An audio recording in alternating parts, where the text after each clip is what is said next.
చూసారండి, దీన్ని snake fruit అంటారండి. ఇది ఇండోనేషియా దేశంలో దొరుకుద్దండి. దీని చర్మం చూసారు, అచ్చం మనకి పాము చర్మంలో ఉంటుందండి. కానీ ఇది చాలా మంచి ఫ్రూట్ అండి, మనం దీన్ని తినొచ్చు.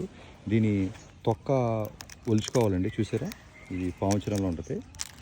మనం ఈ తొక్క ఒలిచేస్తానండి, లోపల 3 పిక్కలు ఉంటాయండి.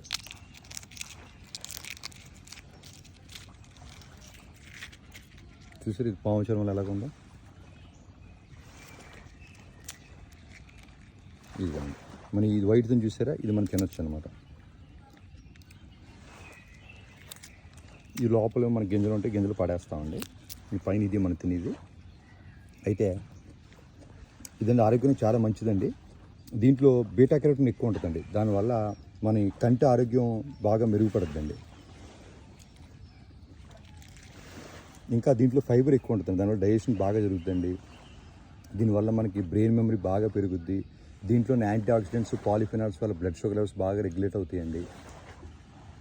ఇంకా దీంట్లో విటమిన్ సి ఎక్కువ ఉంటుందండి. దానివల్ల ఏంటంటే మనకి ఇన్ఫెక్షన్స్ రాకుండా మనకి కాపాడుతుంది.